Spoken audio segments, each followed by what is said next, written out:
Hello neighbor, this is Curt with eTrailer, and today we're going to take a look at the Yakima SightLine FX roof rack system. Now if you've had any experience with this roof rack, or if you watch this video and you have some questions about it, go ahead and leave those in the comments below. We'd love to take your questions and your experiences, share those with our other neighbors in order to help them make the best decision for themselves.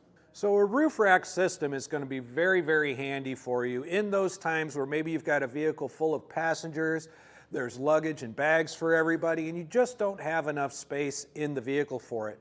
Or there may be times where you're carrying objects that are frankly too large to fit in the vehicle, or just objects that you don't want riding in the vehicle with you. A roof rack like the SightLine FX is going to come in very handy for you with a 165-pound weight capacity. However, you do, of course, want to double check the weight capacity of the roof of your vehicle and make sure that it can carry at least that. If it cannot, you would have to use that lower capacity instead. So this is going to allow you to use both clamp-mounted and track-mounted accessories. It is what they call an aero-style bar, so it's in a blade shape, thinner to the back. That's really going to help it aerodynamically. It's going to cut down on road noise, and it's also going to help a little bit with gas mileage.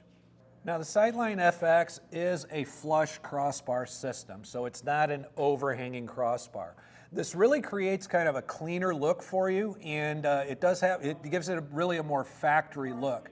What it is going to limit you on, though, however, is bar space. So rather than having the full bar like you would with an overhanging system, this one is going to really only give you space between the two towers in order to mount your accessories. That is going to limit you to mounting things toward the center of the vehicle.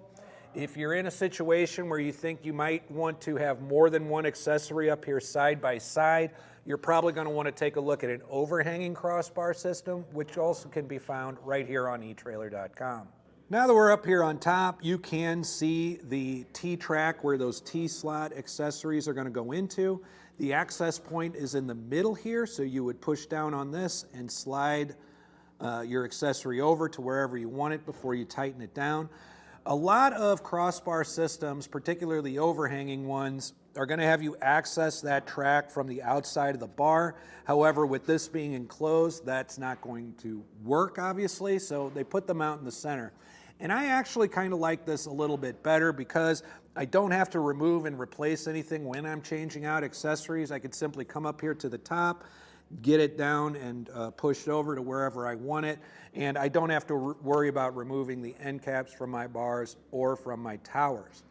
So as you can see, this weather stripping is also going to help cut down on road noise, and because of the way this mounts, you wouldn't have to trim this and create gaps in order to get those T-tracks mounted. This is great because the weather stripping stays there, so you're not going to get all that extra road noise and whistling that you can experience without it. Now let's go ahead and take a look at the inside of our towers and see how those work. We're just going to simply press in on either side of the cap here, take it off. Now what we'll find in here is we do see the end of our crossbar there. In other systems you would access that strip through here. However, as we said, I do like that center mounting position.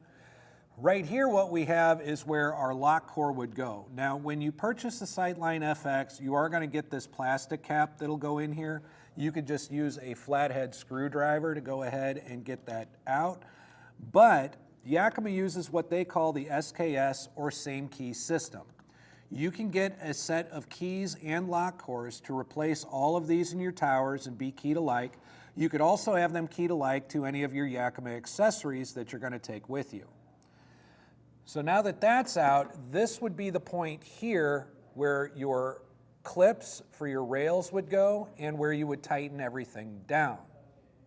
Now, the way this is going to mount is going to be through this rubber pad, and then there are two clips, one that goes on either side of your rail here, that through this bolt are going to be tightened down and grab around the lip of your rails.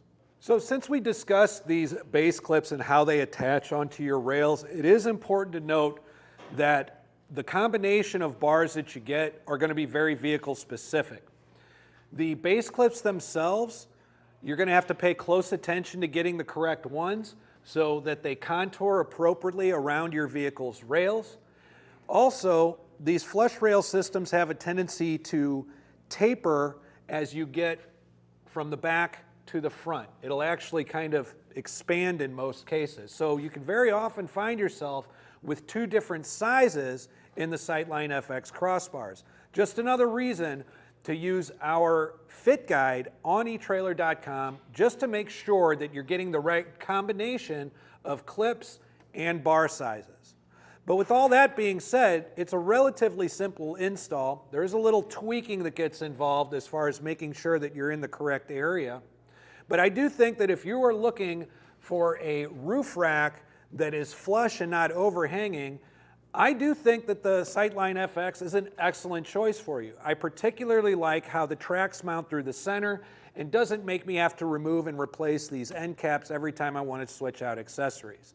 So the Yakima SightLine FX will be an excellent choice for you. My name's Curt with eTrailer. Thanks for stopping by.